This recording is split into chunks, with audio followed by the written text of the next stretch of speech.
Good morning, guys. It is bright and early for us. By bright and early, I mean not bright. It's 7 o'clock. But for us, like Dan and I set our alarm for 6:30, and I woke up thinking, like, man, can you believe that some people do this every day? It's not even bright outside yet. Look so at the it's sky. Just really, it's like but pink. That's pretty. Yeah. I guess you get to enjoy that every morning if you do that. Oh, Dan and I are not used to waking up. Well, Dan is used to waking up to an alarm clock named Toby. But not anymore. He's sleeping now? He still hasn't gotten up yet tonight. That's nice. I am not used to waking up this early. But I know a lot of people wake up to an alarm clock every morning and go to work or go to school or something like that. But not me. Yeah, this is rough. But we are up so early this morning because we're going to a marriage and family conference where Dana and I are learning more about family and marriage and stuff. So it started last night actually, and it was really good. But it goes on for today now as well. So I gotta wake up the kids after we finish making some breakfast. Dana heated up some nice homemade cinnamon rolls. I need to go wake up these kids. Good morning, Allie. You awake? Papa. You need a diaper? Anna. Time to wake up, baby. I love you. Secret man? Where is he? There you are. It's time to wake up, big guy. Come on. Time to get up and go. Look at that smiling kid. Get up, Belly. Belly, belly, belly. Ready to get up, Allie? Yep, let's go. It looks like you're going to school, Hallie. You guys see your backpack? Turn around. You see the back of it? Ooh, that's a nice backpack Mommy got you. It has your lunch in it? Yep, nice. All right, let's go. Yeah, Mommy has put your lunch in there for you. Isn't that nice of her? Yep, let's go. What was the main thing that stuck out to you yesterday? The first couple sessions last night, I think one of them was that, and I always knew this was good to be reminded that like the spiritual growth and well-being of our family, like I often think of that like just in terms of like our kids, you know, and our family as a whole, like unit. But talking about Ephesians 5, where it talks about like my responsibility to you know, to help you grow and talk with you and things too, rather than thinking of our spiritual growth as like two separate things. You know, it's like I'm supposed to be serving you and making sure that that happens for you too. Two things really stuck out to me, but kind of go together.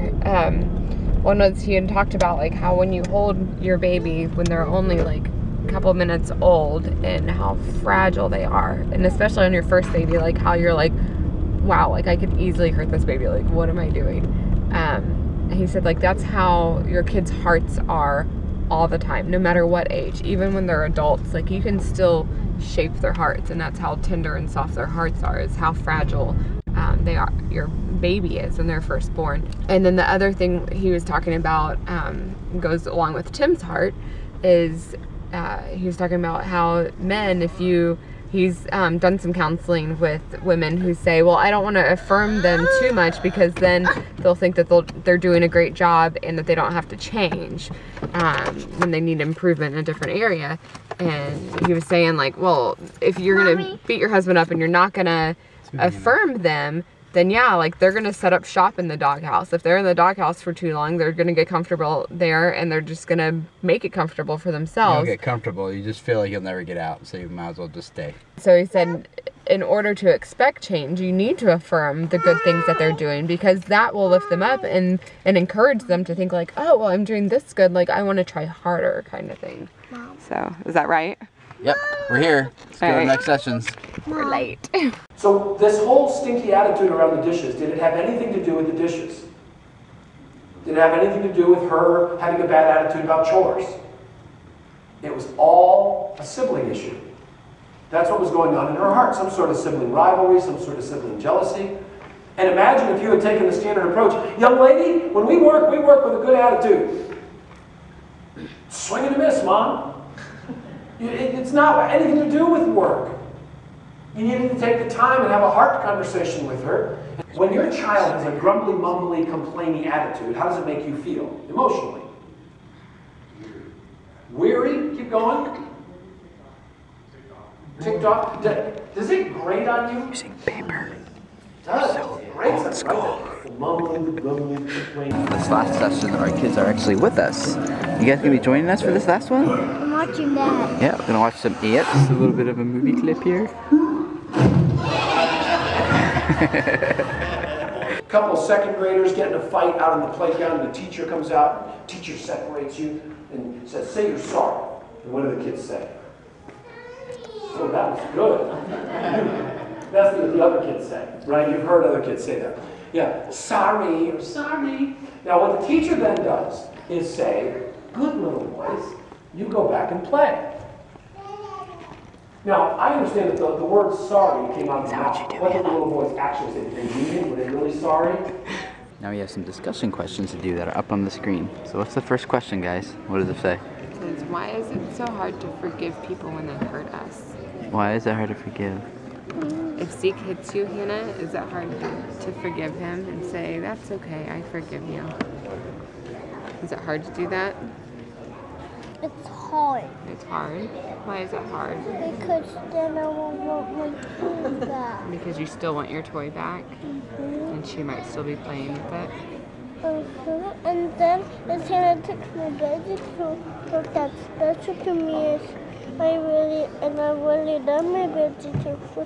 But Hannah let my baby too short, but it's not special to me. It's special to me. But it's also special to me too. No, it's not.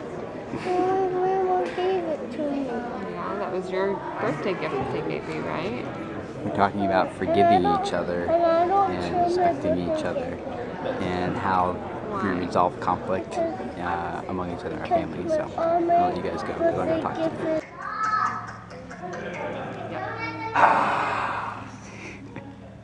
You know what first said? Pretending his hand's a puppet is a way you can teach your kids at home, just like simple Anybody know the verse puppets. in the Bible that is? You know that verse? What was he teaching, Hannah? Yeah, no, you know? yeah. Come on now. Anybody know that verse? As a dog returns to As a dog returns to his vomit. Ooh. You know the second half of the verse? Because the second half of the verse is like the whole point of the verse. I'm glad you helped us out. Okay, that's great. You know the second half? So a fool returns to his folly. Have you ever seen the dog do this? I'd love to introduce you guys to Rob. This is Rob. So his story is pretty similar to mine. You were a youth pastor as well for how long? Right, youth and family ministry for 18 years. 18 years. Wow, guys. I was a youth pastor for 12, as a lot of you guys know. And something that started happening, like Rob's and our stories is kind of similar, is that I started realizing I was really good at casting vision for other people's family and not for my own. And so that's when I was like, you know what, I need to make sure I stop and get my family is like my primary ministry. So what's your story? Kind of similar to that, right? Yeah, you know, 2004 was this huge turning point in our life. Amy and I had been married 10 years at that point. We had 4 children.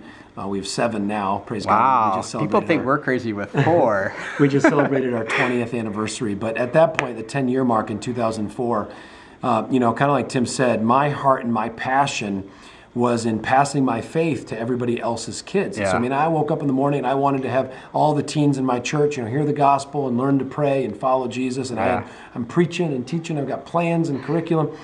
And all the while, I had no plan to do any of that with my own kids.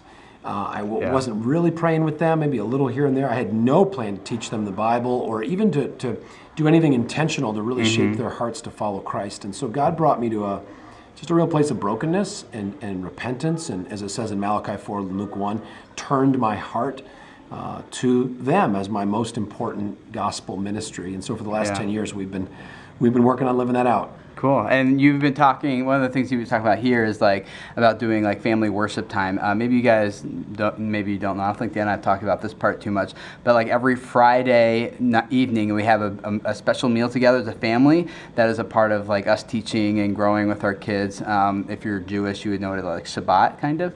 And then on Saturdays, like I used to plan all these youth group events for other people's like kids, and now I plan like events every Saturday. They're called Family Adventure Days. You guys know what those are.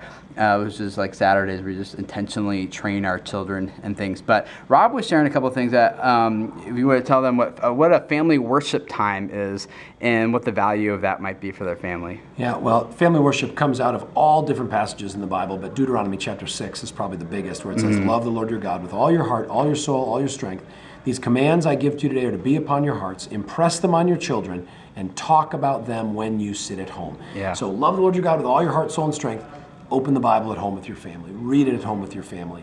And family worship has really become the engine that powers our family spiritually. And passing on that faith to the next generation. Exactly. And so we mix and match a whole bunch of things. Sometimes we have some activities and object lessons and Bible charades and stuff like that. We sing together sometimes. Puppets. You do puppets sometimes. Yeah, we act out a Bible verse with puppets. And anything we can do to help the littler kids kind of engage in what we're doing. Talking about God's Word, discussion, prayer time, confessing sins, praying for each other. Sometimes we do some things with catechism too, and those are like questions and answers about the Christian faith. Yeah. So I know it might sound like really intimidating if you're like hearing this, you're like, whoa, like I can't do all that. And I think that's okay. Like for me and Dana, we started with like, let's just find one thing that we can start this week, you know, and take very small baby steps and like, let's just naturally grow into some of these other things, you know, as our time and our passion and our ability and things like that to kind of develop. So I think it's okay. Like, I think a lot of people like dive into this type of stuff, you know, oh, we're going to do family time every day for like an hour, and then it lasts for like 3 days, you know? Exactly. So that's why Dan and I, we're just like Friday nights right now, that's our family time, that's when we do this stuff, and naturally since we're all home together all the time, like it kind of spills over into other times of the week too, but like that's our intentional scheduled time. And I think it's just really good just to start really basic and then just grow from there. So don't like overburden yourself with like too much stuff like all at once, you know. So where would they find out more about you? Yeah, well, Amy and I launched a ministry called Visionary Family Ministries. So what we do is we equip parents for this kind of Christian vision to pass faith to their kids.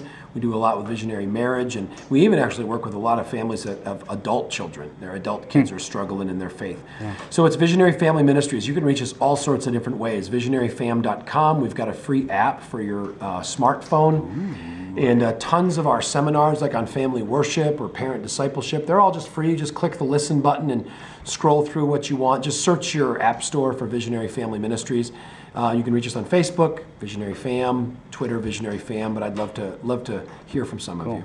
Do you have like one lesson, like an audio book or audio series or like a message that you've done that's recorded that you would recommend, like anyone who's like thinking about getting started with type of thing, like start where? Yeah, if you're looking to listen to something just to get started, I would go to my website, visionaryfam.com, go to downloads or the app, and you want to start with God's Grand Vision for the Home. God's Grand Vision for the Home. That is Christian Family 101 of what in the world is this family thing all about? Why in the world did God give me kids? Yeah. And once you catch the vision for what God's calling you to do, then the rest of the stuff is practical implementation. And one of the things you said in the conference we just listened to, you said it yesterday, I think, but if like you don't know what the purpose of your family is, like if you're going to ask like, what is the purpose of your family? You don't know how to answer that question, then like the chances of you actually accomplishing whatever the purpose of the family is like really, really minimal, you know, really slim. So yeah, go check it out. Put a link in the description below this video so you guys can go check it out over there, and I'll try to find a direct link to that also, so if you can go listen to that audio of him and kind of get started. So thanks for hanging out. It's been great talking with you, man. I promised. I said I didn't like the idea, but I promised. No, listen to Mommy. She's right away. Mommy's reading you a bedtime story.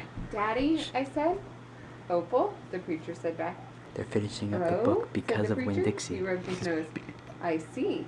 Can you come? I asked. He sighed. Almost done. I don't see why not. I have a few chapters left. I think one thing that stood out to me from the second part of the conference today is about first-time obedience. And we used to do, you guys maybe remember a while back, we've been doing these obedience jars, which every time the kids do like obey a first-time obedience, they get a bead in their jar here. And so, and then once they get enough beads, then they can make like a like a fake candle. It's a fake candle. You wouldn't even know it. See, it's just a light shining on it, but it's electric.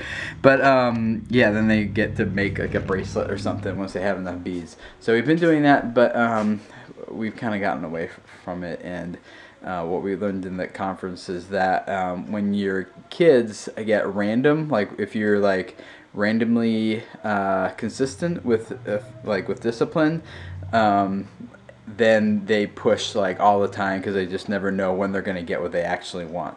Because, you know, sometimes it might be like on the third or fourth time, sometimes you might eventually give in, sometimes you say no right away, you know, so we gotta become consistent again with our expectations and discipline just to kind of help bring some things in order. So I think we're going to go back to the bead thing, although we might do like a sticker thing instead, and then once the family's chart has been filled up, not just like an individual, but once like Hannah and Zeke both have filled up, and hopefully Hallie too, then we might like go out, our whole family go out for like Chick-fil-A or something like that, like as a special treat to celebrate all their first time obediences. But we gotta figure that out. So you guys will be along with us. You'll figure that out as we do. But thanks for hanging out with us a little bit today, guys. Hope this has been fun. We certainly learned a lot, and we will catch up with you guys on Wednesday. See ya. Bye. I meant to get y'all and have you come with me when I worked out this morning, but I set my alarm clock for PM instead of AM, and my other little backup alarm clock decided to sleep all night long. Hi, so I had to go get him instead.